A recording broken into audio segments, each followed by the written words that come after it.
Hey there, welcome. This week on the podcast that reboots your thinking about farming, ranching, food systems, and the people that operate them, my guest and I talk about the energy to grow food, mechanical efficiency, Walmart's Project Gigatron, and they suggest a new name for the podcast. But first, you've heard me talk about LandTrust for weeks now, and some of you may still have questions.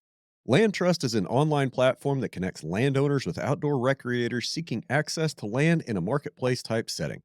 They are the leading recreation access network for outdoor enthusiasts. Everyone benefits when rural and working lands remain undeveloped, and Land Trust works this angle three ways: partnership, community, and trust. Land Trust is all about partnership. Land Trust connects landowners with responsible recreators, offering insurance, peace of mind, and higher profits. It's the easy way to unlock your land's potential. For outdoor enthusiasts, Land Trust opens the door to affordable private land adventures.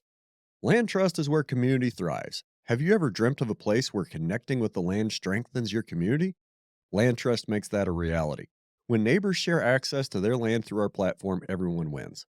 Your community will benefit financially. More visitors drawn by Land Trust means your town gets a slice of the $17 billion spent annually on land access. Local businesses see a boost, and your community prospers. Guests build lasting connections. Those who visit private land through Land Trust often leave with a newfound appreciation. They gain a deeper understanding of the agricultural way of life, forging connections with the people who steward these beautiful places. Land Trust fosters empathy and a shared sense of community. It's not just about access, it's about building something bigger. Land Trust is where a handshake still means something. In today's digital world, trust can be hard to find. Land Trust brings back the old fashioned values with a user friendly platform. They believe in the power of a good word and keeping promises. No hidden fees, no changing rules. Landowners, you get a fair deal with built in protection. Guests, you enjoy hassle free access with complete transparency. Land, Land Trust success depends on both creating positive experiences for landowners and outdoor enthusiasts. Explore Land Trust, the recreation access network built on trust.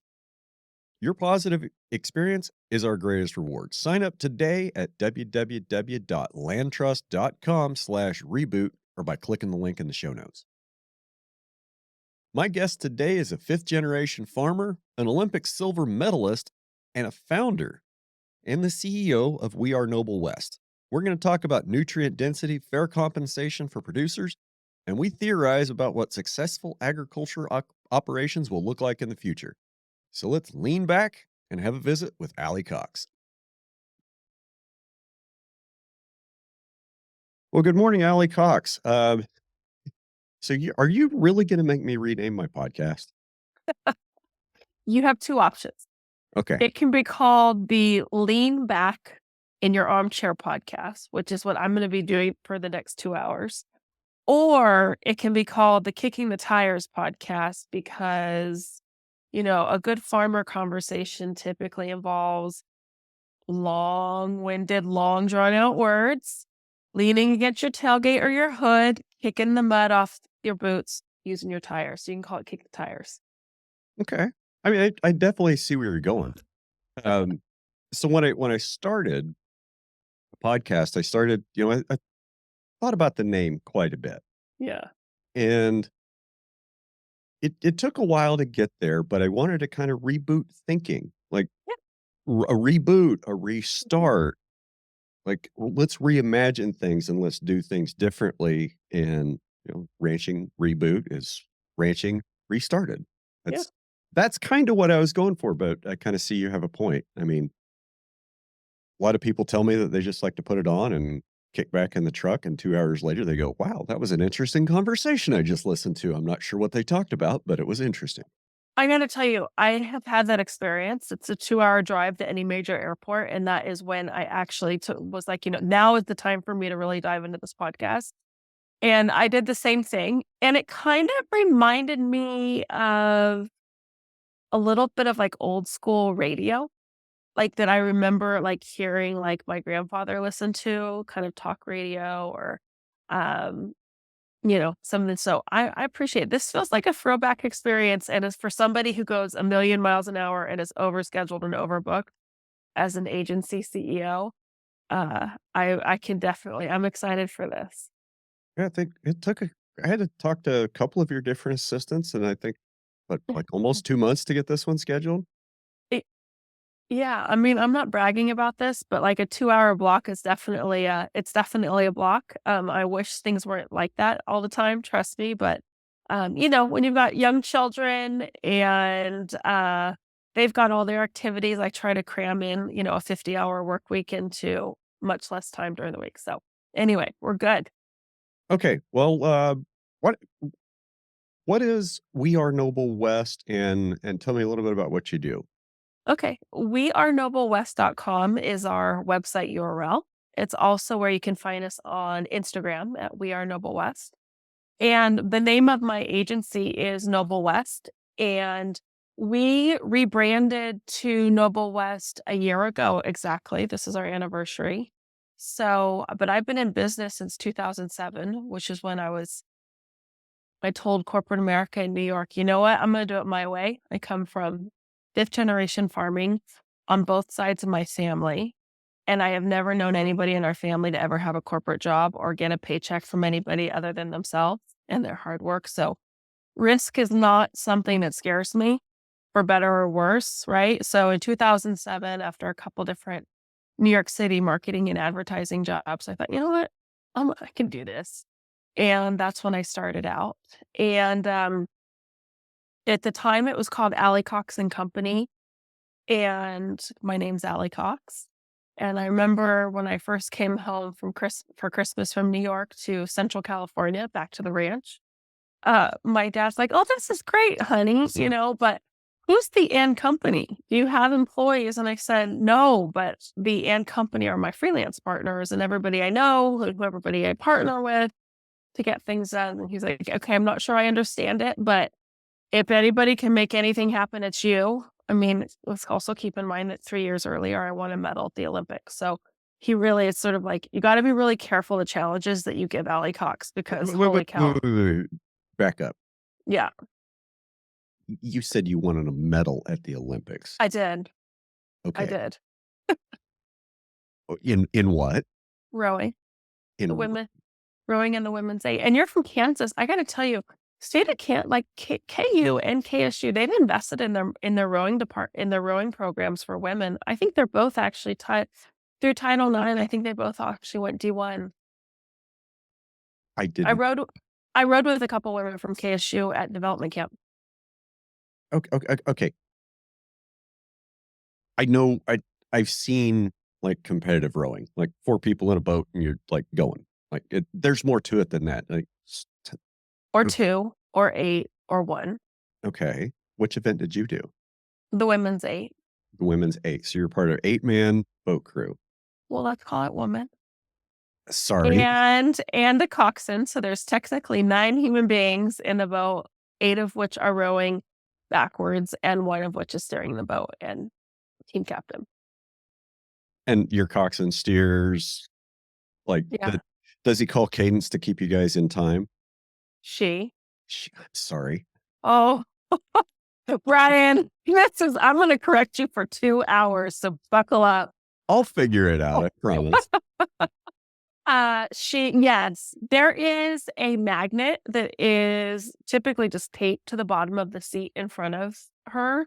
And so she can see the cadence of the stroke rate that's called, the person sitting in front is called the stroke that the stroke has. So that way she can see the strokes per minute and see if that aligns with number one, the race strategy, because we have a strategy going into the race, because by that time you know which stroke rates you actually move the boat the fastest. It sometimes is not the highest or the lowest, or you know typically for most races, like at the collegiate or international level, you're rowing at like 35, 36 strokes a minute. If you've got a really big strong crew that's like actually bigger in stature, it might be 34. If you've got a small scrappy crew of like smaller people who are maybe a little lighter, it could be higher. It could be 36 or 37.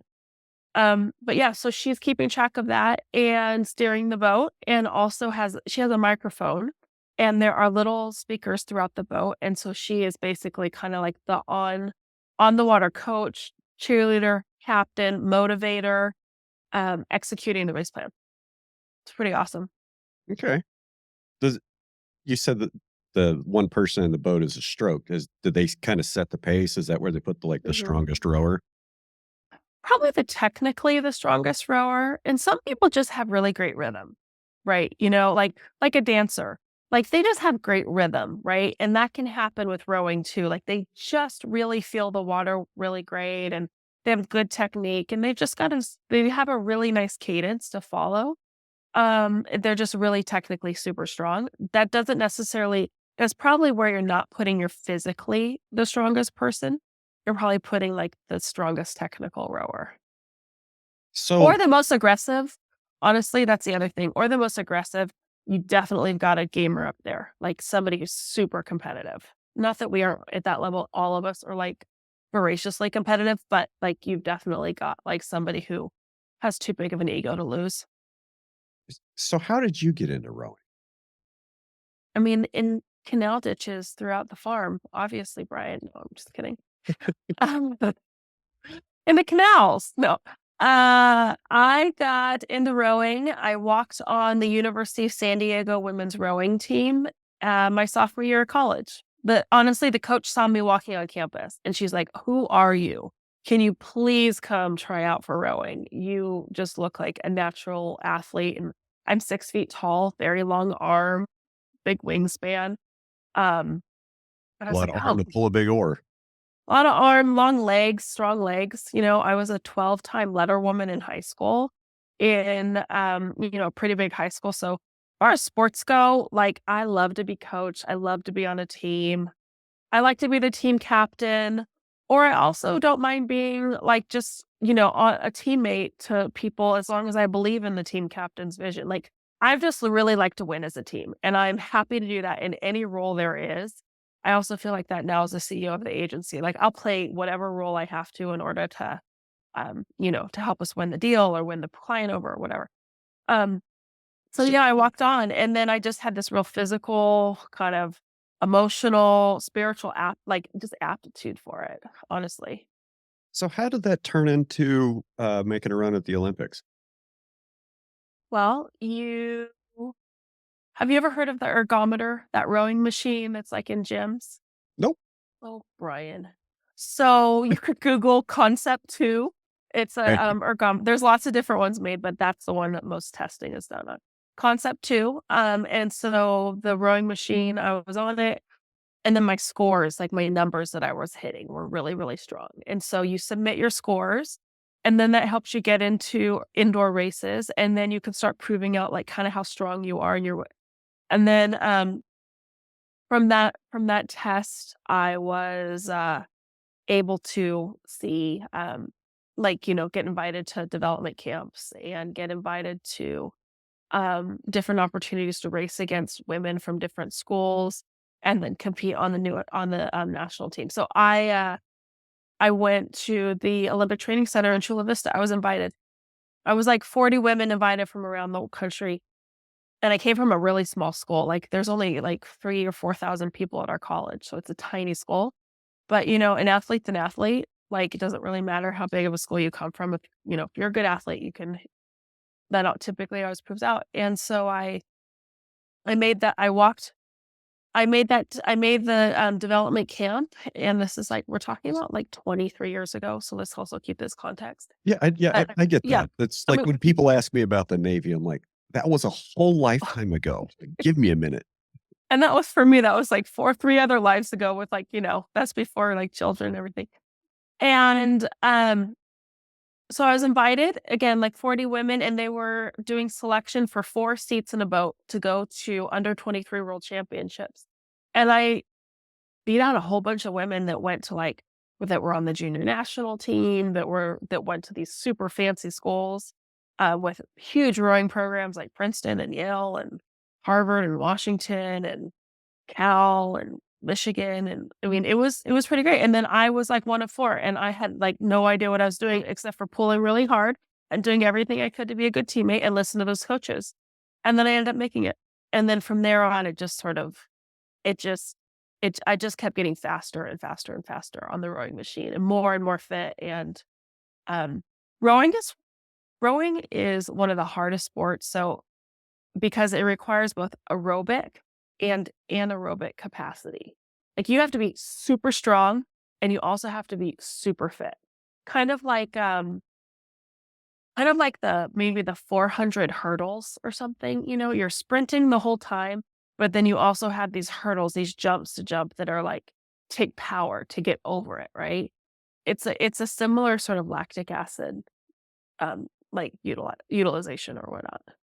Well, not that I work out a whole lot, but Okay. like a rowing machine has it's my understanding that a rowing machine is like a lot of a full body workout. Yeah, for sure. It's also great, like for all of you listening to this podcast, if you have serious knee injuries just from years of hard work and wear and tear and or Or running or yeah, whatever, yeah. If you have terrible knees, get yourself a rowing machine or go to the gym and get on that because you can get a full body workout with 0 pressure on your knees. yeah, because your foot's not slamming down on the ground. No, you just need to make sure that you technically are rowing proficiently so you don't hurt your back. That's like the biggest thing.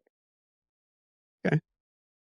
Uh, so you were on an 8-woman team in college. Mhm. Was that still an 8-woman boat in the Olympics, or was that a 4-woman boat? I made the 8. There are 4 women boats. There's a quad, and then there's the straight 4, and the straight 4 means that there's no coxswain. But I made the 8. Is there really a big difference between the 2? Uh-huh. Like, Yeah. in like, how you have to row and how you have to No, no, but there's like a difference in boat speed.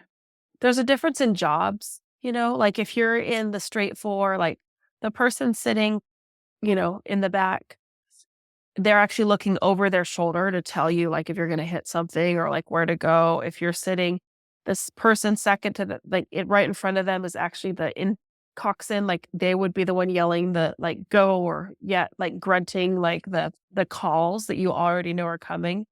The person in front, the stroke actually has the rudder is connected to a wire that's connected to your shoe, and you're actually using your foot to steer. Okay. So but it's really a fun boat because it's really fast because you don't have any extra weight. But the 8 is where you just put, like, your hammers, like, your your strongest people just, like, pull as hard as you can and stay in the rhythm, and because the coxswain will do all the steering work. Did they put the smallest person in the boat as a coxswain? Yeah, they like, in women's rowing, they weigh 110 pounds. Oh, wow. In men's rowing, I think they weigh maybe, like, 120, 125, 120. Okay. So, little folks, like a jockey, and honestly, the personality of a jockey. Like, they're aggressive as hell, they just are tiny people. Okay. So, after the Olympic hangover, what happened? Oh, that's a good figuratively and literally. 'Cause I Then what imagine happened? that was a lot of training and a lot of buildup, and then the Olympics happen, and then it's like, Oh my god, it's like, the amount of, like, weddings and birthdays and, family events I mean, I have memories of, like, when I was in training, like, I'd come home for Christmas and, like, my family would, like, say, watch a movie, like, together. I would be on that ergometer, we'd put it in the living room, and I would be on that thing for the whole 2 hours that that movie was going. Everybody else is laying on the couch. Um, just and the running and the lifting and stuff. So, yeah, we had 4 practices a day in the Olympic year. AM1, AM2, PM1, PM2, and then typically, like 3 practices on Saturday, maybe 1 on Sunday, and then we'd get, like, Wednesday afternoon off or something. wow. It's a That's lot. well, I mean, honestly, if you're gonna perform at the top level, Yeah. you've gotta put the work in. Yeah, I think the funniest thing though was our coach, it's, "Okay, your morning warm-up jog." I don't know. Okay, Brian, here's a question to you. If you're gonna do a warm-up before a practice, how long do you think the jog would be? Uh, I don't know, 10 minutes? Yeah, okay, sure. Warm up the joint was 3 miles. Then you're like, "Okay, so this is, like, actually another workout." Okay, got it. Yeah. I mean, And then, 3 of course, you've miles, got it's 20 minutes, right? And then, of course, you've got the most competitive people, so why not make that into a sprint? Well, of course, it's got to be a race. Everything's got to be a race. Yeah. Well, anyway, those So, were good days. So after that, your question, I interviewed for a job in New York City. We had 1 day off in the summer of 2004, and I went to New York City. We were training in Princeton, New Jersey, and I went to New York and I interviewed for a job. And then I got that job. And then after the Olympics, after closing ceremonies and everything, I went back to New Jersey. I packed up a U-Haul. I drove myself through the Lincoln Tunnel and I moved into a tiny apartment with a friend who was a rower at Princeton. Just had graduated. She was a rower at Princeton University. And I moved into an apartment in the Upper West Side and I started working at IMG doing entertainment and sports marketing. okay.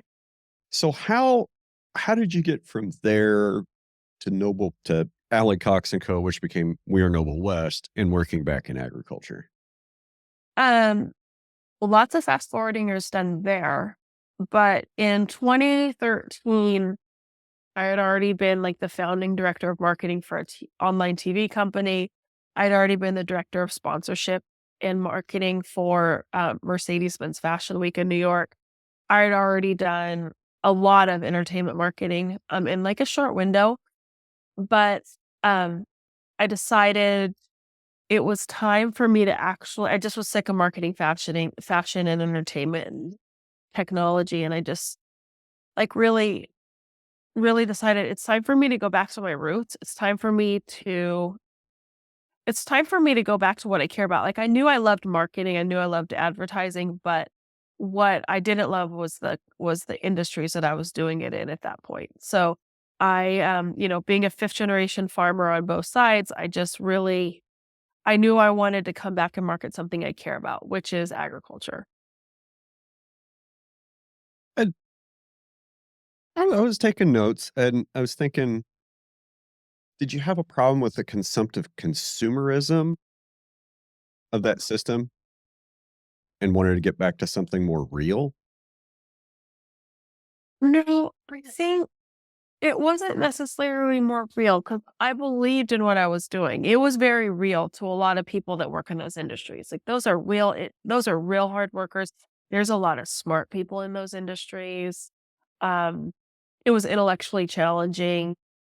So it wasn't necessarily real, but it was more just but based on my values, right? Like I just saw how hard my family's always worked to grow melons and sell melons and grow tomatoes and almonds and beans and beef cattle. And I just know how hard the family works. And, I worked on the family ranch for my whole life until I went to college. And it's so to me, it's not necessarily that it's like more real. It just is more aligned with my values. And I just saw the need for, I just saw the need for somebody who cares as much as I do and has, quite frankly, the talent that I do in marketing and like creative and strategy, and I could really make a big impact.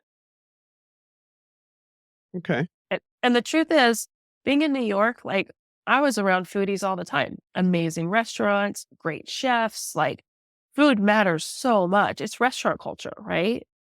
And I don't, I had so many smart friends and amazing people, and they really didn't know where their food came from.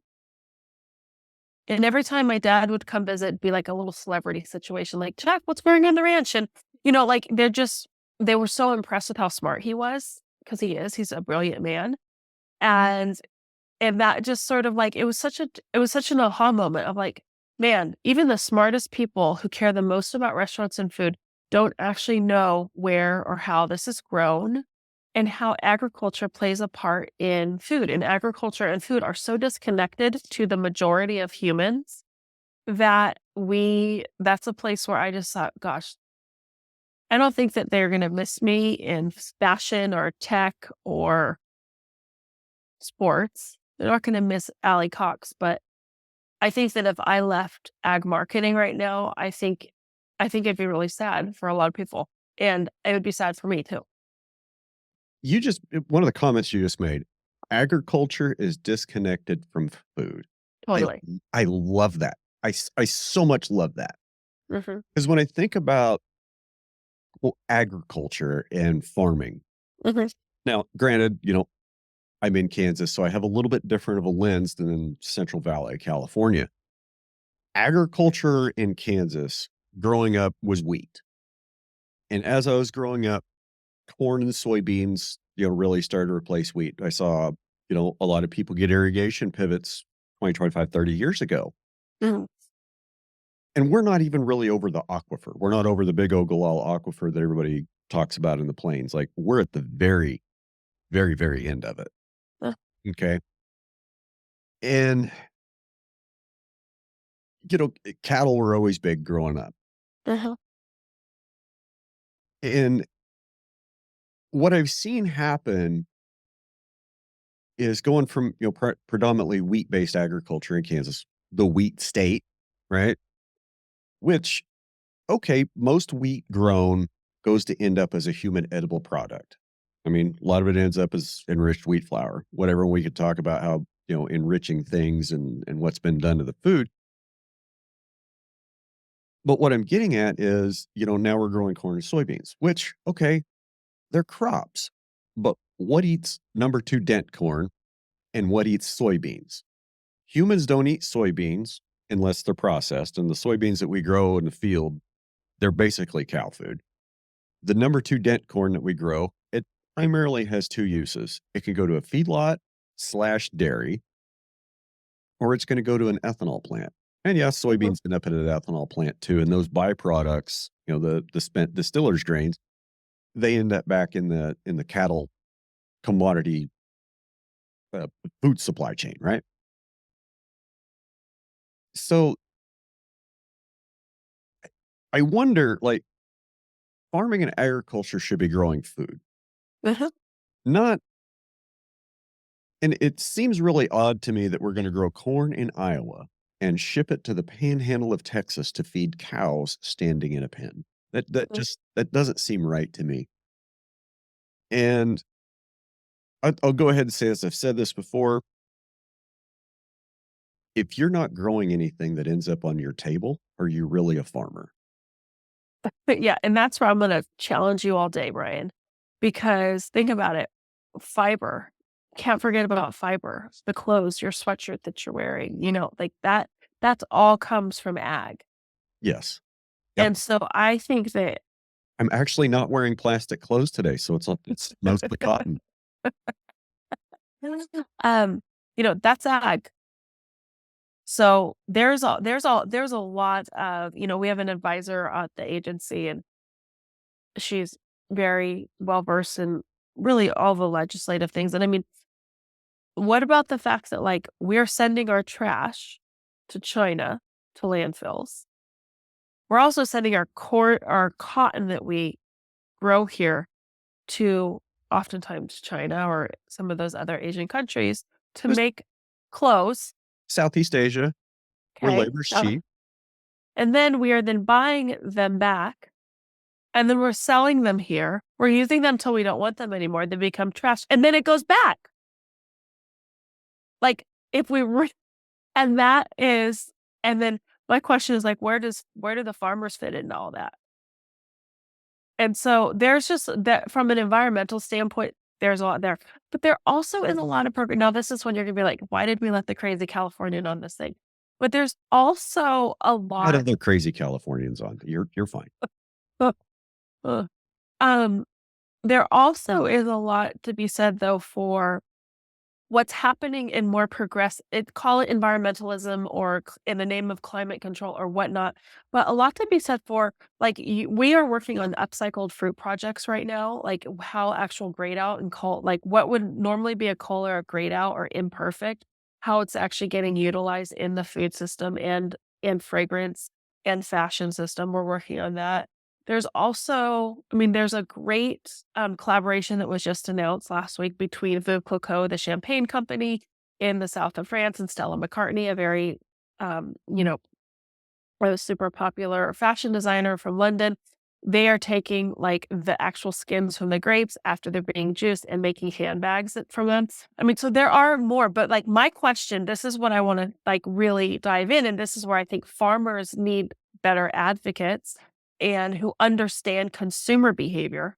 Because again, that goes back to like the ag and farming is like ag and food. Like I always say, there's an ocean between consumers and farmers. Farming is like one of the only industries where like this might sound a little like tongue in cheek, but like farmers actually hate their customers because they don't know what they want because they're never given the information. Like, oh, what do they want now? Now they want it to be regenerative. What does that mean? Oh, now they want organic. What does that mean? That's where like, and then it always comes back to, they're just going to make their choices on price. Well, that's not always the case. And I just think that that's where our job at Noble West is to help tell those proper stories and give farmers more voice so that they can get closer to consumers and also vice versa. A lot of consumers just have questions. They want to know where their food comes from. And quite frankly, can you blame them? No, No. but we do all the time. And let's be honest, 100,000 head chicken barns, 50,000 head hog barns, 25,000 head cattle dairies, Yep. bigger. That's why the vegans have an argument about animal welfare. Oof. Yeah. So going back, you were talking about trash, plastic trash, Okay. single-use plastic. Uh-huh. And I think about that in the context of how much food is wasted. Okay, we talk about how wonderfully productive American agriculture is, which is great. Um, we're great at quote feeding the world a bunch of commodities. We're not so great at feeding our communities actual nutrient dense food, which is like really love to change that. But I think the figure is something like 40% of food is wasted, just gets thrown away, ends up in a landfill, whatever. Yeah. And I think about how much single-use plastic that food is wrapped in and packaged in, and how much of that gets discarded, Uh-huh. which it's an important part of the conversation. And it's important from the sense that, we need to reduce our oil usage, right? Okay. Well, growing food takes a lot of that. Growing food takes a lot of energy. And if we're going to reduce our demands on oil, we need to like reintroduce more human labor back into the food system. Um, but the single use plastic, we're making this single use plastic to wrap a perishable item in out of oil that's been in the ground for 100 million years and takes energy to produce that plastic. And there's waste products and it doesn't degrade in the environment. And we use it once and throw it away. Like you mentioned, like we would ship our recyclables to China. That was a thing for quite a while. We'd ship all our plastic waste over there. They'd be like, "Oh yeah, we'll take it." I think it's been within the last 4 or 5 years. The Chinese said, "We're not taking it anymore. We're not taking any of your plastic trash anymore. We're not even going to try to recycle it," because they realized it wasn't being recycled. Uh, and I think that's a dirty truth that most plastics that are recyclable, a very, very, very tiny percentage of them get recycled. Uh, oh, we could talk about food waste. We could also talk about waste. Like it's not recycled. And that's where, unless you live like in California, which is probably where this is the most progressive state, obviously, when it comes to like environmentalism. And unless you're living in like the most progressive cities, like or areas like Marin County, which is outside of San Francisco, or Santa Clara, which is where near where Stanford is. Like those there are really that's when you're sorting your trash by like 5 different ways. Like nothing stresses me out more than going to stay with our friends in Marin because I'm like, oh my God, how do I what do we do with our trash? And then and like they get fined if there's one thing in the wrong bin. But you know what? It's really like a zero waste society because they actually are actually doing it. I mean, how many of us like take off the labels off of take the label off of whatever the jar or the plastic that it came in and threw the label in the trash in the plastic and the recyclable? I mean, nobody. We're not trained to do that. Well, And I agree, we've been lied to for about 50 years from the plastic industry. and I get that. And there are places in the world and even in the country that have effective recycling Yeah. programs, but, when you have your blue recycle bin and your normal black trash can, and the same trash truck picks both of them up and puts them in the back, Like mine. they're not recycling anything. All that shit's going to the landfill. You're just having to pay extra for the blue can and the recycling fee every month, and they're just throwing it away in the landfill. Do you wanna take on the garbage, lobbyists? Is that what you're looking to do? I have no interest in getting involved with organized crime, the mafia, or the mob. Thank you very much. I don't think they're all the mafia or the mob. I'm gonna be careful what I say, but, yeah, it's a the only way it's gonna change, though, if consumers say, "You know what? Enough's enough." But I just don't think that that's just not where I don't think that's a fight where most people are educated enough to do or self-educated or have awareness. It's not covered in the press enough. But and that's why, like, I would never call myself necessarily an environmentalist. That's I don't think how I align. But there there's something to be said for, like, I appreciate those folks. You know what I mean? While I'm not sure if it's all truth, they're uncovering issues that, like, that do matter. And the other thing is, I think that it also sheds a light on an area that kind of takes some heat off of farmers being, kind of the villains when it comes to climate, which I don't agree with in lots of different ways. Well, we can look at that through several different lenses. And I think that it's hard to talk about because you don't want to say bad things about farmers, but at the same time, there's a lot of them that could be doing things a lot better. How many places in the Midwest have problems with nitrates in their water from Mhm. fertilizer runoff?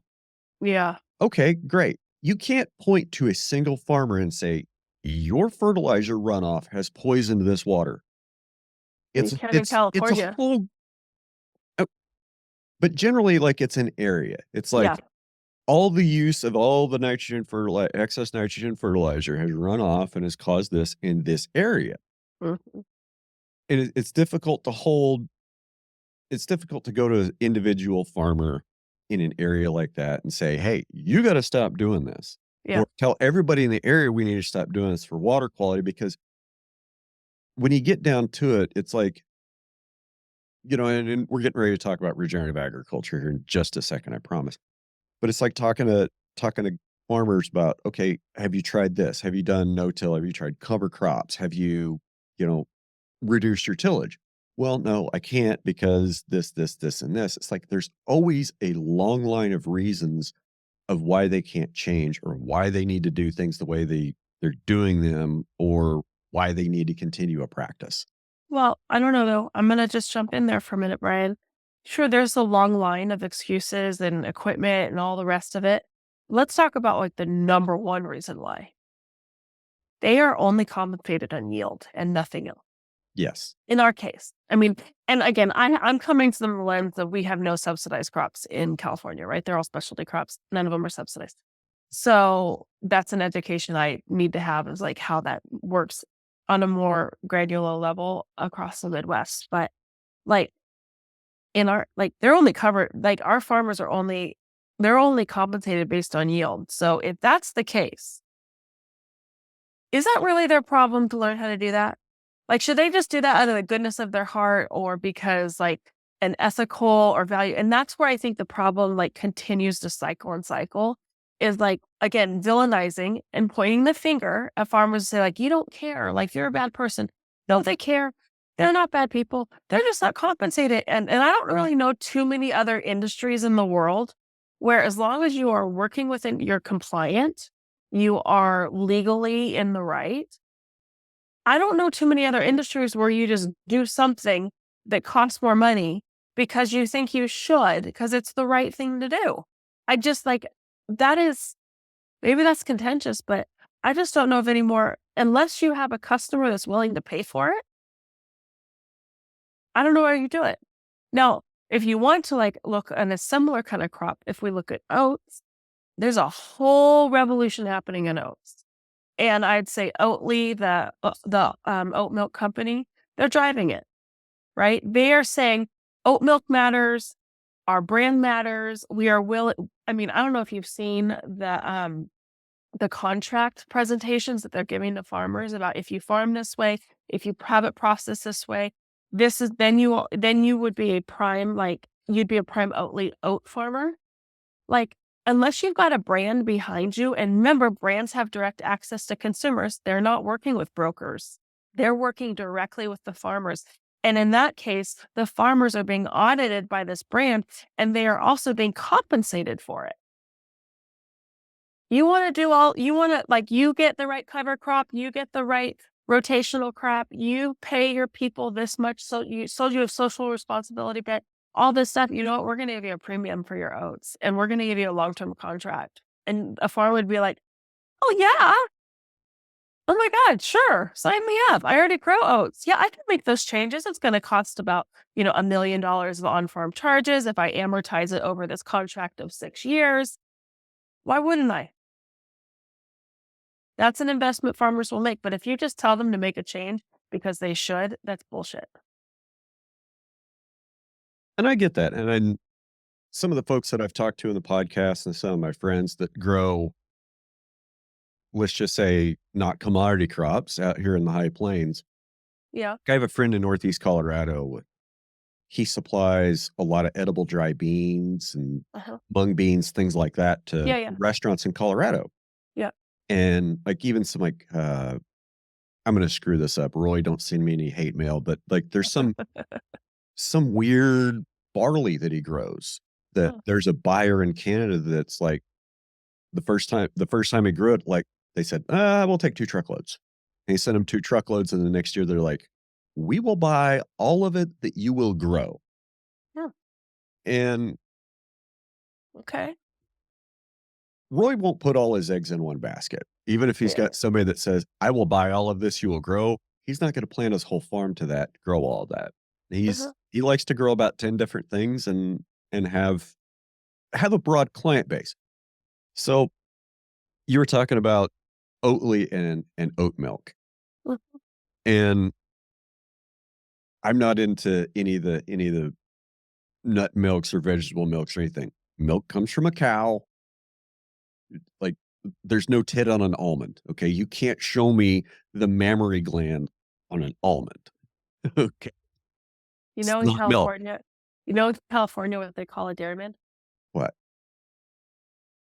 An almond farmer. Really?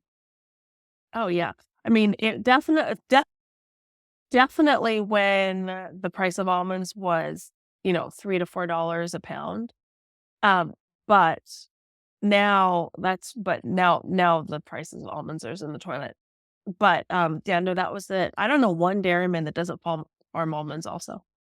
Not one. And I live in Turlock, California. Hilmar is 10 miles down the road, largest cheese plant in the world. And so Well, okay, what I was getting at is you don't want to debate the meaning of milk? I'll give my opinion. My opinion is if it comes out of a mammary gland, it's milk. If it comes from an almond, it's something else. Um, You know what my opinion is? what's that? Give consumers all the information they need and then let them make the decision because that's what business is. That's what the economy is. I agree, but calling it milk is deceptive. I mean, calling something from an oat milk is deceptive. And my argument would be Okay.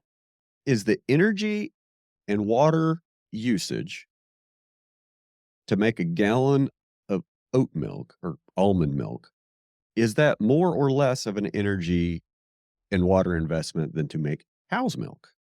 And what is the environmental impact between the two? It, where I go is any product that needs artificial processing and energy inputs is inherently less efficient than a natural product because we're subsidizing that process with with stored energy. in the form Mhm. of oil and hydrocarbons. There's no way you're going to make oat milk without hydrocarbons. I can make cow's milk without a drop of diesel fuel. But I mean, pasteurization, you also can't sell. I mean, raw milk, I think, is making a comeback. It's definitely not mainstream, but and there's all sorts of disclaimers and everything else about it. But I mean, at scale, I don't know if that proves out. Scale's always the problem. Yeah. Yeah. Scale's the problem. And that's what I care about is educating consumers and farmers at scale. That's why like CSA marketing, farmers market marketing, I think it's all fantastic. I go to the farmers market every Saturday, but like that's not the food system. Food system's down the road at Walmart. Hey, It question for you, Midwest friend. Okay. Um, do you do you have any friends that are growing Kernza? Not off the top of my head, but I am familiar with the crop. I think that's gonna be more popular. I think there's more guys kind of up in the north and northeast part of the state that are Yeah, doing that. For those that aren't familiar with Kernza, and you correct me if I'm wrong, yeah, Allie, yeah. it's kinda like a perennial wheat. Yep, exactly. Like, and it's pretty tall, it's really deep rooted, and it yields relatively well. I'm not sure what all you can use the actual Kernza, berries for. I do remember that there's a brewery here in Kansas that was making beer from Uh-huh. Kernza grain. Uh-huh. Yeah. So Kernza, I just learned about it 3 weeks ago. I'd never even heard of it. Um, Deep roots, like 5 or 6 feet down roots. Like I think you mentioned perennial crop. Yep. And the most apparent I learned about this at Climate Day at Expo West. Okay, so just think about who the audience is there. I go there to learn what I want to learn. And there are quite a few brands, including Patagonia Provisions, the new food in our food company coming out of Patagonia. They have a Kernza pasta. General Mills is exploring it. Lots of kind of climate-focused food innovation is happening with Kernza. They can't find enough growers to farm Kernza. Apparently, like, Patagonia's got 2 guys, and they're dudes, and they're also processing it. I guess processing it is quite something, or milling it's quite something. But they're saying that this is an opportunity for the wheat farmers to it's a great wheat it's an opportunity for wheat farmers to, like, kinda get on, like, the climate bandwagon if that's something they care about. But, I think we're gonna see a lot of innovation in Kernza. I even asked my husband, I was like, "Can we start growing Kernza?" Because I'd love to call Patagonia myself. Um, and it's something that, we sort of briefly talked about. And something that's worth kinda noting when we're talking about these crops like Kernza and trying to get a specialty market, you don't need to have 5,000 acres of it in order to be marketable. Like, some of these No. companies will only buy, like, a truckload of that grain a year, but they Right. might pay $50,000 for that Yes. 1,000 bushels of grain Right. versus 5 grand that you're gonna get taken it to your elevator. Which I feel like we should also talk about. That's also likely a limited like, if a brand wants to do R&D, packaging, marketing around something like Kernza, they're going straight to the farmer. They wanna know everything about that farmer's gonna be in their marketing. This is this is this point, like we were talking about a couple minutes ago. This is when farmers get paid to market. Like, if I'm a farmer and I get a video crews coming on my ranch and it's like, "Oh god, we gotta put everything away, we gotta tidy up." You're gonna spend you're gonna spend a week and a half cleaning the ranch. Now, in order to but they're also gonna be getting compensated for that. They're gonna see that return, right? And that's where I just think that's kinda why I like that direct to farmer, model. And it can't happen in a lot of ways unless you've got really great smaller dryers and mills and processors and elevators and all that. Yep, I wrote down that grain milling was the bottleneck, and, Oh, I'm sure. somewhere I think that there's dozens, maybe even hundreds of companies out there that are screaming and begging for a specialty crop like Egyptian holeless barley or spelt or, some heritage turkey red wheat. Yellow They don't know how to go yellow ahead. peas. Yellow peas came up a lot at Climate Day. I've been hearing, like, yellow peas. I think I've heard that too, yellow peas for soil. So yeah, so the context is a lot of conversation at Expo West was around, and Expo West, just for people who aren't familiar, an enormous natural foods 5-day trade show that happens every year in Anaheim. There's also Expo East, but Expo West is the biggest. 100,000 people come. Anybody who has any sort of artisanal brand is going to be launching there. All the food buyers are there. And then the first day of it is called Climate Day, and that's where more brands that are like kind of more climate specific as part of their messaging. That's where they really are. Um, the woman who runs organic from General Mills, super bright woman, definitely passionate. You can see that she's walking the walk and talking the talk internally at General Mills. And she was saying how just really, really, they learned through a lot of testing that consumers, um, they'll make the majority of their choices based on price, convenience, and taste. Now, sustainability and climate forward messaging is a very distant fourth, yet there is enough data to prove that it matters to a lot of consumers out there, right? And so, assuming those three keys are all aligned, she said that what they have learned, they've had a couple hits and misses with different brands where they put too much climate focused messaging on it. But what they're really learning is that behind the scenes, as part of their supply system, they can really make the most impact. And something that they've really been focusing on is finding uses for farmers who they believe in their farming practices and they're great suppliers um, for their um, for their rotational crop. So, whatever the nitrogen fixing crop is, like a lot of time, like I work heavily in the bean industry in California. So for us, it's a lot of beans, right? Legumes Typically, generally, yeah. yeah, yeah. Like we're rotating tomatoes, beans like all the time. There's a lot of beans lima beans are used as cover crop through almond orchards for us out here. But really yellow peas. They have done enough R&D at General Mills that they are putting yellow pea protein paste into their like mac and cheeses and whatnot to add number one, more protein, number two, more of a market for their farmers. So I just think that that's a really dynamic conversation, quite frankly. And that's where there's lots of Debbie Downer conversations about ag, especially right now. Specialty crops are all in the toilet at the moment. It's tough. It's a tough market for sure. But that is a place where I do get a lot of hope. It's like I think that we're starting to see more brands integrated into this.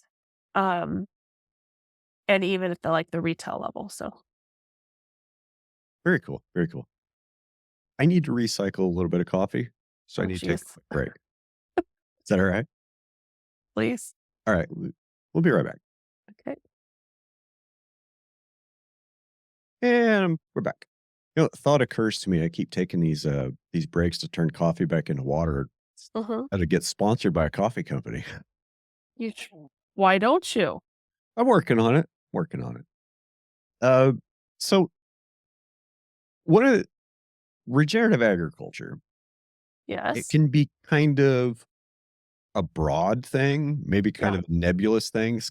Sometimes it's difficult to pin down a definition. So how are you defining Mm. regenerative agriculture? Mm. Okay.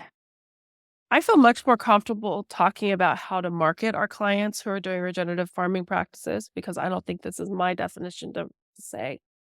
But um, I think really right now regenerative is crop by crop.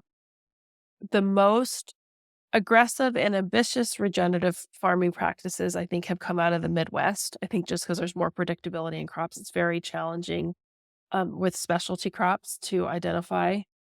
um, and best practices. But in general, it is low or no till. It is taking extra care of the soil, utilizing some sort of probiotic, um, really paying attention, like biological uses, typically low pesticide use. There's definitely anything we can do to keep carbon sequestered is definitely the majority of it. Now, there are trials in produce. There are trials happening in Salinas Valley right now. Cal Poly San Luis Obispo's been doing quite a bit of innovation. I know UC Davis Ag Extension has as well. There is quite a bit of innovation happening. So that's in produce, which is in most cases in the Salinas Valley, which is basically the salad bowl of the United States. Um, that's where you're getting like 3 or 4 harvests per produce crop because it's typically like a 2-month crop. Then they till, they rip and till, and then replant, bed it up and replant. And that typically is, I think, exploring like, okay, do we really need to till 2 to 3 feet? Can we do it, 6 or 7 inches? How much difference will that make? How do we measure this amount of carbon that's sequestered? Those are really some of the things that we're really looking at in produce. Now, in almonds, where I feel probably a little bit more educated just because there's been more I think there's just been more done through, a couple different nonprofits. That's where we're really typically putting animals in the orchard. So, a lot of almond farmers have become lamb and sheep herders as well. And so kind of rotating animals throughout, um, which has been great for grazing. Of course, you have to like, food safety obviously is something that's in California is highly regulated, um, which I don't have a problem with in most cases. But like, so for example, in an almond orchard, I know that within 90 days of harvest, you can't have any animals in there. Um, so that's real again, I think it's much more case by case, but I think with, like, the big Midwest row crops, there's been a lot more research that's been done, and there are a couple nonprofits that, quite frankly, are just amazing that are doing, a lot of research in the area. And I always bring a very curious and, like, judgment-free approach to innovation in farming, but I always have the same questions, like, how are farmers gonna be compensated more for this? Have consumers been educated what this is? Why are we expecting farmers to make millions of dollars of on-farm changes without having any sort of expectation of what the ROI is gonna be? I think it's just something that I'm kind of always looking towards. Okay. I think the reason why a lot of innovation is coming out of the Midwest, we had guys like Dave Brandt over in Ohio. Uh-huh. Um, and just for you for context, like I'm pretty familiar with the plains. I mean, from the Front Range to I-35, from Yeah, Montana to Texas. That's my wheelhouse. yeah, And I see more farmers on the western side of that area changing faster. really? And what I think that is, they've got to feel the pain. They've got to feel the pain. They've got to feel the struggle, and they've got to see that the system just isn't working for them. Like the greater commodity system that the land grant universities here all promote, Yep. and they're seeing the uh, who was it that said this? Somebody said the more on approach, not moron. The more on. We're going to put more of this on to make it grow. That seems to be the answer that the agronomists, the crop consultants, extension, NRCS that everybody wants you to do. It's just, well, here, have this jug. It'll solve all your problems. Mhm. And more guys are rejecting it. And the guys that are rejecting it more are from the drier parts. So they're feeling the pain of limited water, of the water being harder to get a hold of. And a lot of the focus in what we'd think of as regenerative agriculture in Western Kansas, Eastern Colorado, kind of the Central Plains, is about how do we crop in a dry environment and design our crop systems for soil fertility Mhm. and for moisture holding. Because when you Mhm. when you Yeah. only get 14 inches of rain a year, Yeah. you've got to keep it all. Yeah. And there is data that shows that if your soil is healthier, you are going to absorb so much more of that water. I mean, that is, there's proof. There is data that is like, I mean, I've seen the soil samples happen before my eyes. Like you go across the street and they'll, hammer in a moisture probe, take it out of the regenerative orchard. Let's go across the street, hammer it in, take it out. One that doesn't have any cover crop, doesn't have probably not as many. They're not grown regeneratively, but really it's like cover crop. Pull it out. It is like half because the water just runs off of it. I've done so there's a wheat field right across the street from my house. Okay. I know the guy that farms it.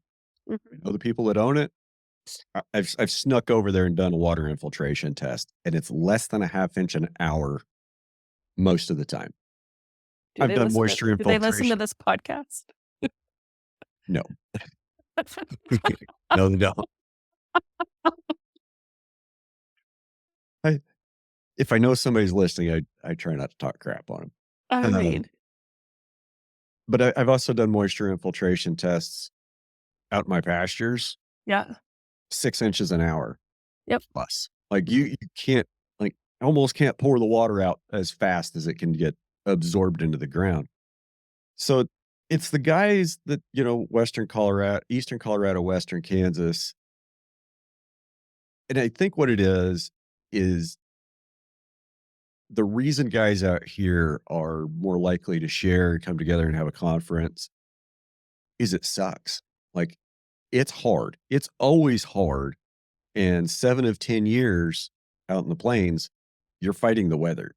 Yep. Like, it's either too hot for crops to germinate, it's not getting cool enough at night, we're not getting enough rain, or there's 40 miles an hour wind. Mhm. And agri farming and growing crops is real simple when you can make it rain on demand. Like, when you have unlimited amounts of water,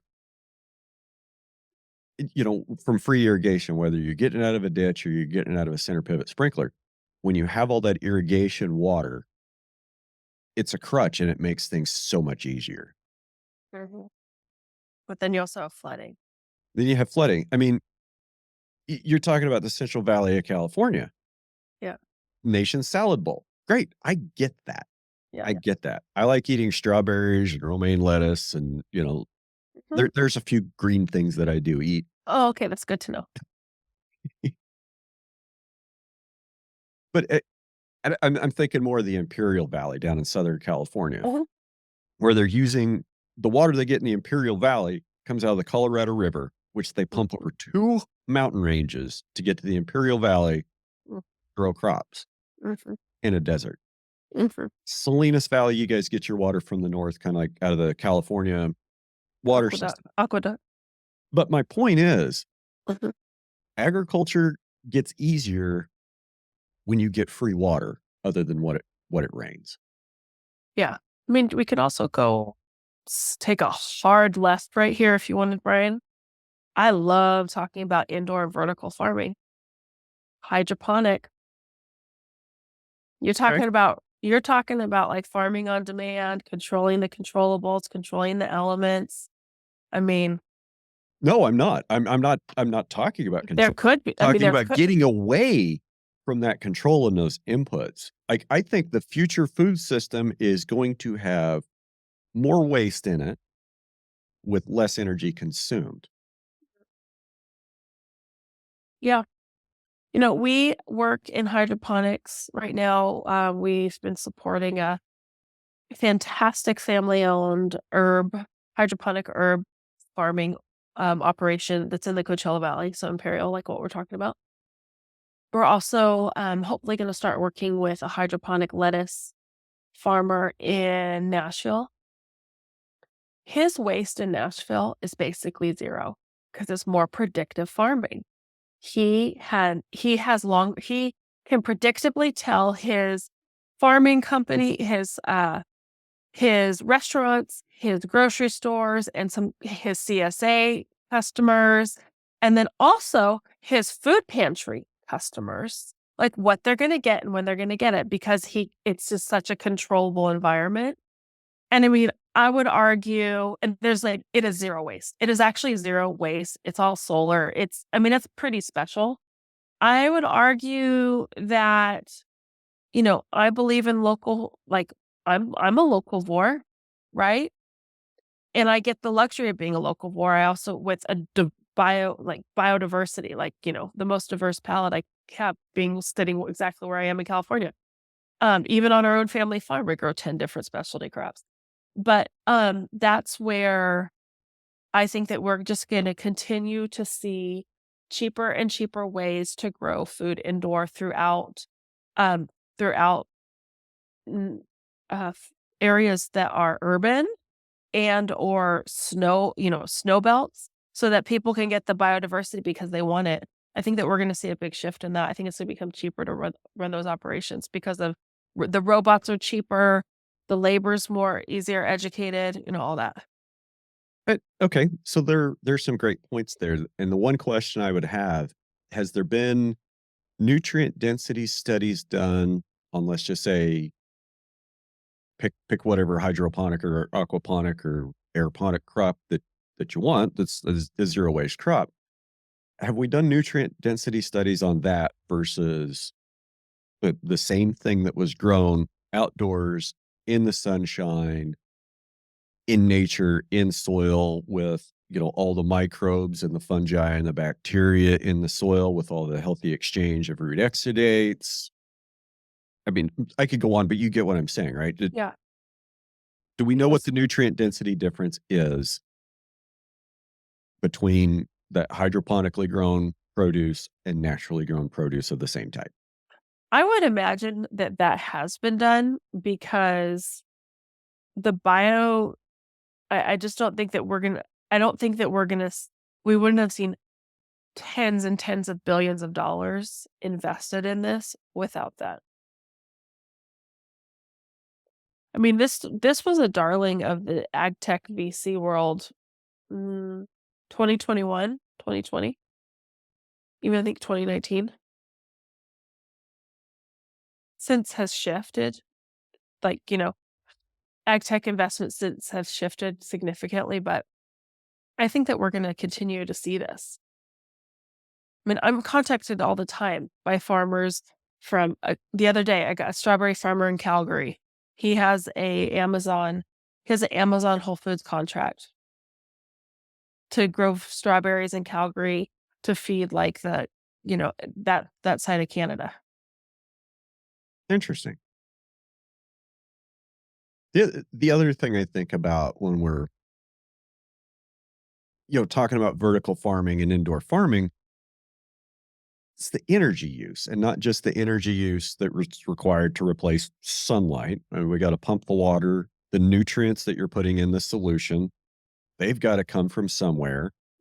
And all that infrastructure has to be built. Hmm. There's obviously a cost there. And most of the piping and plumbing in those things would all be plastic. Possibly. I mean, if it's not plastic, it's metal, which you can't make that without a fantastic investment in hydrocarbons to either make the plastic or make the metal pipe. Hmm. And I mean, forgive me. I mean, I'm not saying that that couldn't be a possible way forward. I'm just Hmm. questioning the energy and infrastructure investment that takes, and is that really ecologically responsible to be doing in the long run? Versus hauling trucks all over the country. Granted, and that's a point, and The other thing, remember, Brian, is in these more controlled farming environments, you're controlling the amount of UV that is being radiated, which technically means they're mostly organic, like certifiably organic, because you do not need as many pesticides. Now, and again, remember, I just see all the sides here because we farm a large conventionally grown farm. So I get it. Like we have a spraying business, we have custom spraying business. Like I get all of it, but I just think there's something to be said for evolution and giving consumers opportunity to choose. I think that's what the future of farming is. Decommoditizing food. Yes, I can get behind that statement 100%. Let's But can't decommoditize the food. you cannot do that unless companies are willing to create brands and the brands are willing to educate the consumers. Because gone are the days of the associations doing it. It's the least powerful all of the associations are right now, especially because they're not even buying groups. What do you They're mean just, associations? oh, the California Association for this, the councils, all of like the associations that quite frankly farmers are being like there's like the assessment check off. I think in the Midwest they're called checkoff dollars that Yeah. go in like per here they're called assessments, like per bushel, per pound, per bag. And those are going to the associations. The associations don't know what to do right now. The associate I mean, from my experience, the NCBA beef checkoff, I would rather not ever give them another dollar until they started saying things that I agreed with and could understand. Mhm. Yeah. You know, Cattlemen Association, California Dry Bean Advisory Board. I think a lot of the Almond Board of California, the Walnut Commission. I mean, there's just a lot of questions right now. And I think those questions really start flying when the price is in the toilet. I mean, do any of those associations do anything other than lobby government?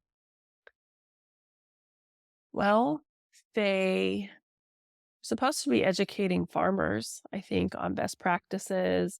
They also do, I think most of their budgets go to research. I mean, there's promotional budgets also. That's something that we bid on all the time. We're constantly replying to RFPs. When I see the beef checkoff advertising in Beef Magazine that's circulated to cattlemen, I wonder why we're advertising. Why are we preaching to the choir? Like, It's because they want to make you feel good about it. And but wouldn't you rather have that money gone to spend towards like actually promoting something? But the problem is they can't promote a brand. right. They just promote beef raised in Kansas is better for you, and you should do it. And actually, they're not even supposed to say anything competing. Like they're like in California through the California Marketing Order through the CDFA. You're not supposed to say like there's more fiber in beans than blueberries. Like you can't. You're not supposed to even compare against another crop. You're not supposed to compare against another state. I'm not supposed to say beans grown in California are better for you than beans growing in Colorado. Like you're not allowed to say that. I would just like them to say, this is product of USA and this is not. Like, I let's just make that distinction with our meat. Like, I think we're gonna see that. I think we're gonna see that consolidation. I think that's part of, like, people getting real mad about, like, being checked because the truth is, like, why do we have the big national associations and then also the state associations? When the state associations are then probably paying dues or membership to the national one. So, again, I think to your point, that's the lobbyists, and then trying to, like, probably do some sort of international lobbying as well. that's one of the things that Chekhov likes to say is, oh, we're using your dollars to promote beef overseas. We're trying to grow the export market. Mhm. Well, when they show you the export market chart that's pretty flat, then they show you the beef imports and it's going up. You kind of wonder about really, is whose exports are you trying to promote? Nigerian exports to the United States? Brazilian beef to the United Yeah. States? Is that what you're promoting? It anyway, I Especially when now the brands are just again, back to a point I think we talked about 45 minutes ago, is like brands that are progressive who have really a amazing pulse on what consumers want are going straight to the farmers. They don't care what association you're in. They just want to make sure that this is the best product we can possibly source for our brand. And then they're getting contracts. And so then the farmer's like, okay, I've got a contract with this brand that has, I actually have a down payment to farm for the next 5 years. Why do I need to pay? I'm not paying. I don't want to pay those checkoff dollars. I don't need to do it. I've already got a buyer.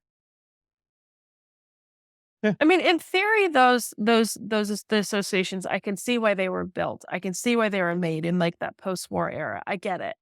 But now we've just got a whole different way to educate consumers and consumer expectations and consumer voice, and you've got, and they have questions. We have social media, we have podcasts, we have independent media and independent journalism that's not controlled by land grant universities, ABC, CBS, or NBC, Yeah, exactly. and That's we where can, they yeah, and the information can be out there. However, yeah, we're leaving it's like we're leaving more up to the consumer to make their own educated decision, yeah. which can be part of a problem because critical thinking skills are severely lacking for a lot of people. But Or that's they're just yeah, or they're just focused on what they're gonna focus on. I don't know. so. Tell me about Project Gigatron. Ooh, okay. Yeah, for sure. Project Gigaton was started in 2017 by Walmart. And I really only know about Project Gigatron in the produce sect. I don't know about it in regards to other crops. But it was really in 2017, Walmart said, you know what? We are making all these claims about our sustainability goals, our ESG goals. We want to be part of climate. And what do we have that we control? We control access, right? As the largest retailer of in the country.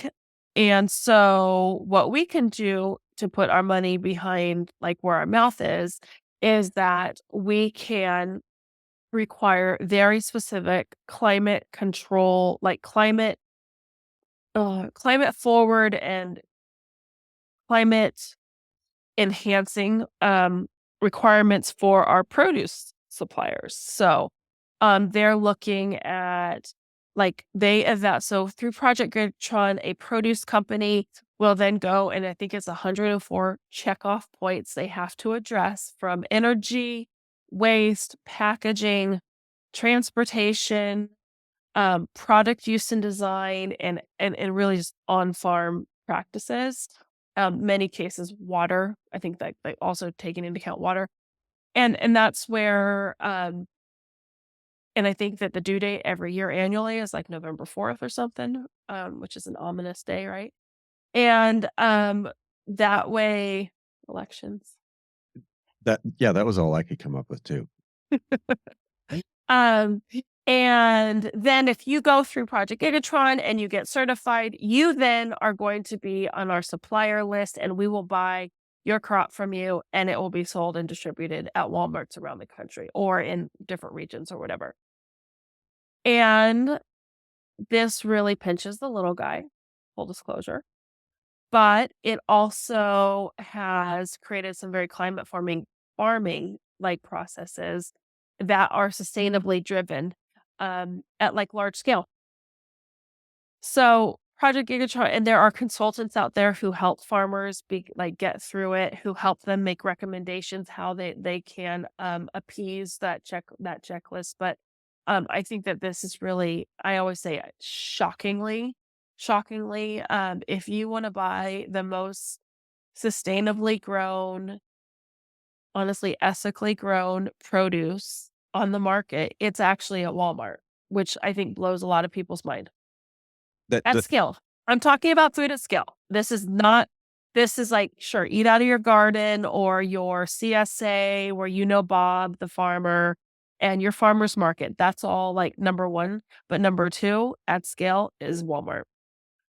that just does absolutely blow my mind. I know. I get it. It's crazy.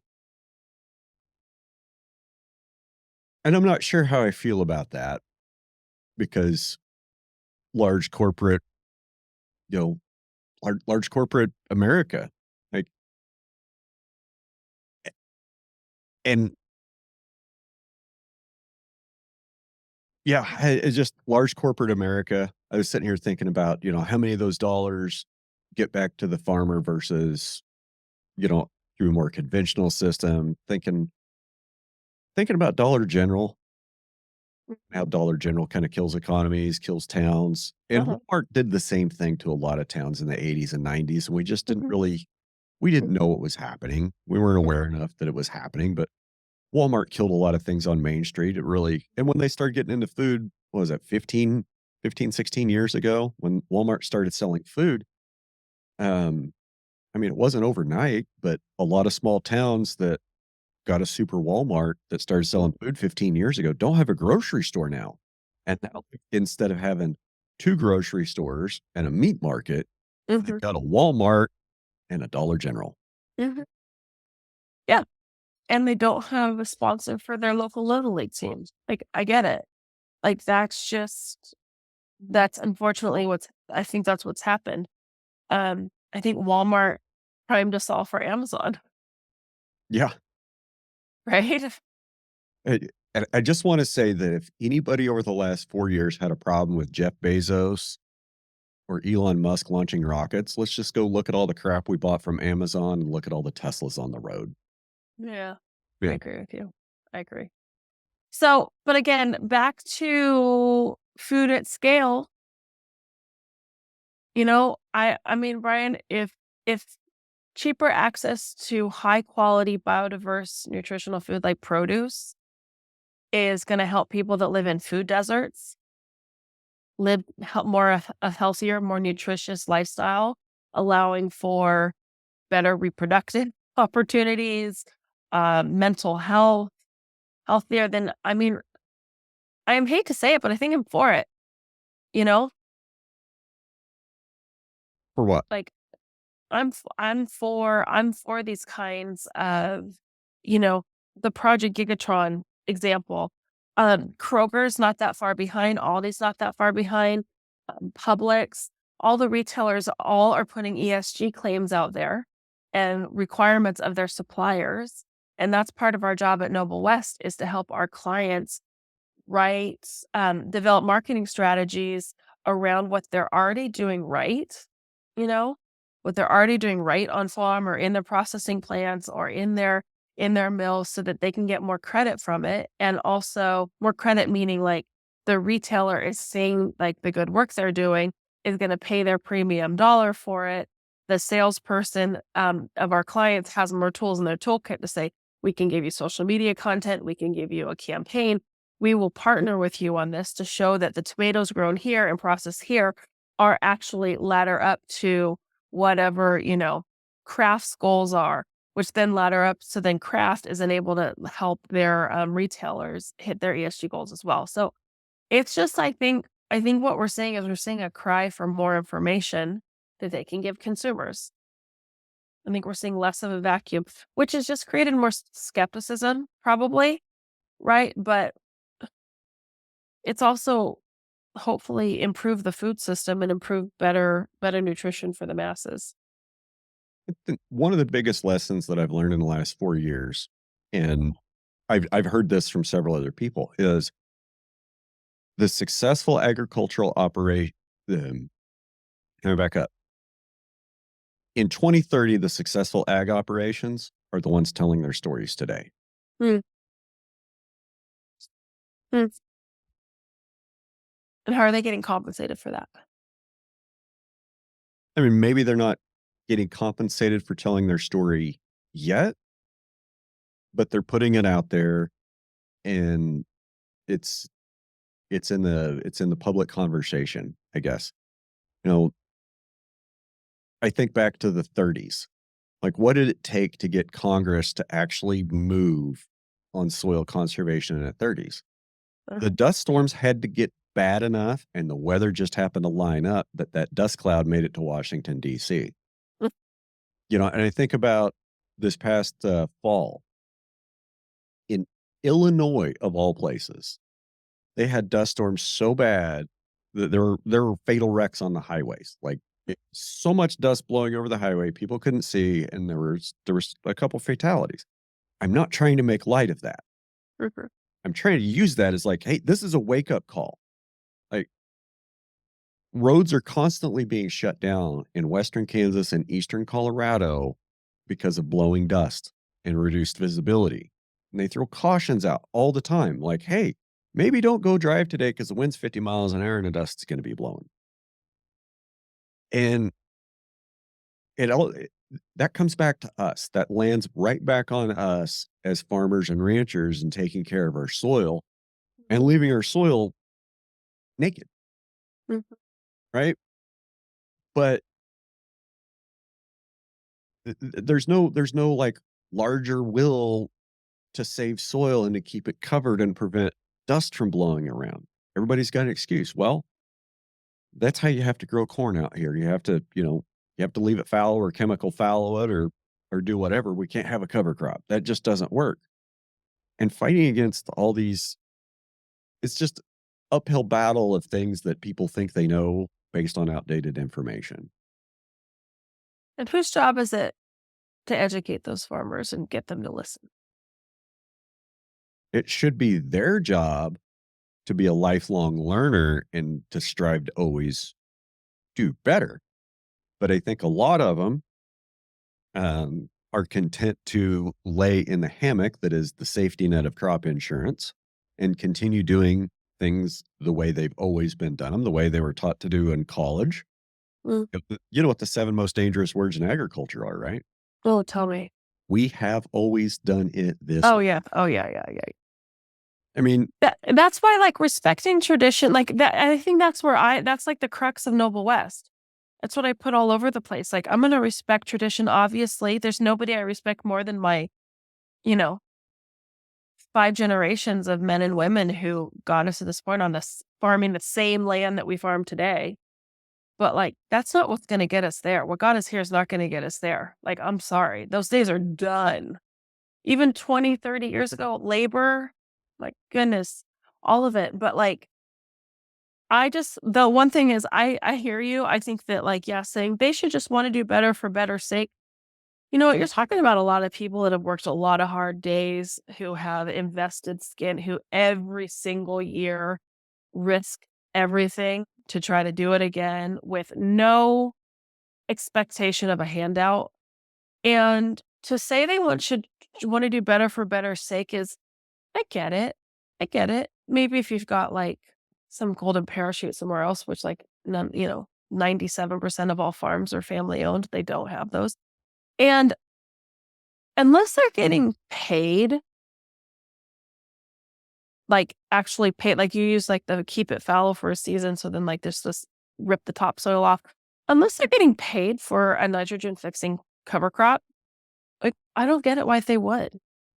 Like, I just feel like we can't expect farmers to make decisions for the good unless they're gonna be compensated for it, because that's just how everything else works. I mean, and you have a point. I mean, The inherent do I sound like a soul crushing human when I say that? uh when the only way to get somebody to do something is financially incentivize it, then everything has to be financially incentivized. And who pays for that? That's where I get to. Okay.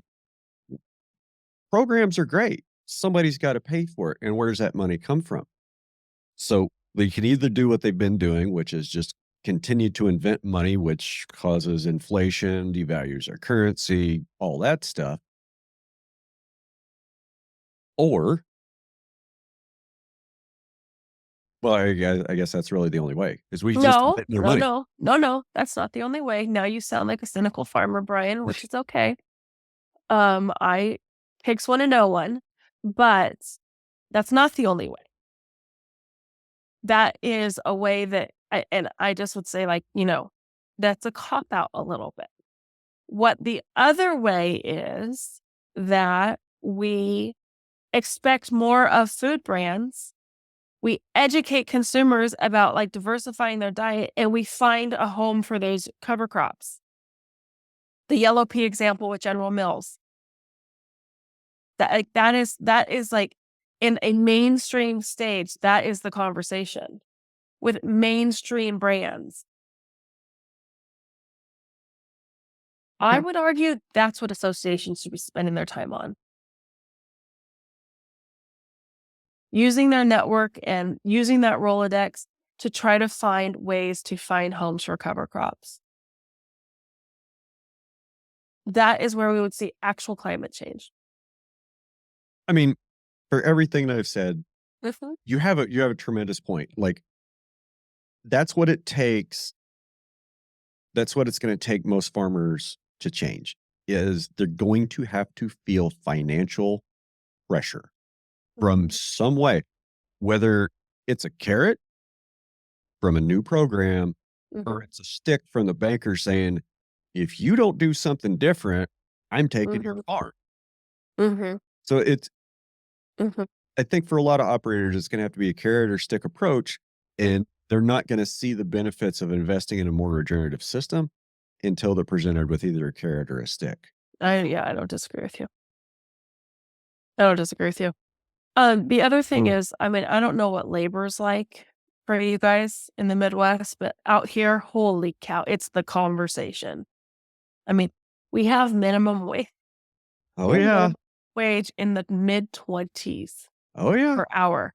Like, I you know, for us, like, I think I mentioned my husband and I, we have a custom, farm our own land, and then we also have a custom farm management and harvesting business for tree nuts.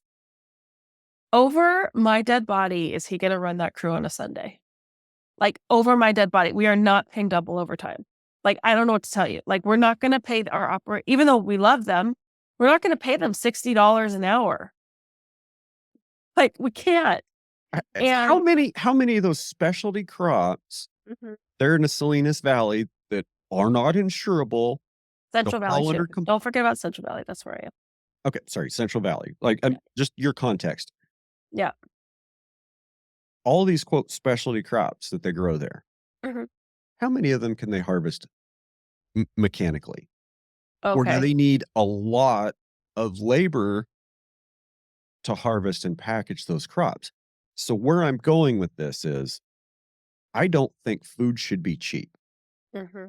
Food should not be cheap. Food is fucking hard. It's hard Mhm. to get. It's energy and labor intensive. Mhm. And when we replace human labor with oil energy and oil powered machines in our food systems, the math doesn't change, Yeah, a lot of those are solar, though. but the math doesn't change. Yeah. Well, okay. So to answer your so in California, per the CDFA annual report, 400 specialty crops are grown and sold from California. So, no. Are a lot of those farm so to answer your question, like again, we're specialists in almond and tree nuts. So we on my own farm, we grow almonds, we grow walnuts. Down the street is pistachios. We also grow apricots. We also have cherries. Those so walnuts and almonds are all harvested mechanically, and they use the same equipment. Pistachios, very similar equipment, not exactly the same. Um, but as far as hand labor, I think you have the robots in the field. I mean, I don't know how many people have been studying robots, but robots are very common to be seen in fields. Laser weeders, increasing which is helpful for especially organics. There's laser weeders. There is lots of harvesting. We've always had, we grow tomatoes. I grew up working on the tomato harvester. When I was a child, there was about 12 people on the harvester, hand sorting as it was going down through the field. Now it's all mechanical. I think there's 2 or 3 operators on the tomato harvester. And that is and then, I mean, the place where we really I don't see us getting away from it, although there is innovation, but in the berries, like, those are primarily all hand harvested. I was just thinking, Melons, like, again, my family is a big growing family. Melons, they're from the vine, guys throw them up on the conveyor belt, they get processed, they get packed in the heart. They're field packed. I was having visions of robots running around picking tomatoes, and I was thinking about how far you are from Bay Area, how many people that those robots are replacing, and how many hungry homeless people are in the Bay Area. Oh god. Yeah, but those folks aren't gonna be the ones harvesting the food. They don't want that job. I mean, I get that. You know that. I get that. The I'm just yeah. Just just saying. Uh, Yeah. we do kinda That's need a to wrap up. Um, what? yeah, I know it's been Kick almost 2 hours already. Kicking the tires, I am leaning back, by the way. See, you didn't think that we'd be able to go this long, but here we are. What Just are we gonna talk about? I don't know. We'll figure it out. I feel like I have lots more things to talk about. I feel like we should have a whole episode just on upcycling and what it's gonna mean for farmers, but we can do that another time. We might have to do that. All right. So we are Noble West. Where do we find you? What do you guys do? What's your sales pitch? I'm not gonna do my sales pitch to a cynical farmer and an audience of cynical farmers, for goodness sakes. You're gonna have to discover that on your own so you know that it really exists. Uh, Fair we enough. we are noblewest.com, and then Instagram is We Are Noble West, and then I'm on LinkedIn. My name's Allie Cox. Those are the best ways to find us. Okay. Anything else we forgot? Covered today? No, let's just find more value for the hard work farmers already do. I'm all about that. Finding more value for farmers and putting more of the consumer's food dollar back in the farmer and rancher's pocket. Because you actually give the consumers what they want. Yeah. Yeah. But they got to know what they want. They know what they want. Don't give consumers a hard consumer insights. Consumer insight marketing does not make it to farmers, and it should. Farmers should know what consumer insights are. That's the information they should be paying their associations for. Yeah. Are you listening, Beef Checkoff? I'm not gonna have any friends anymore after this. And we Yeah. check off in that space. Well, that's okay. It's probably nothing new for me. All right, Allie Cox. Been a lot of fun. Thanks, Brian. Thanks for joining me today. And gang, we'll see you.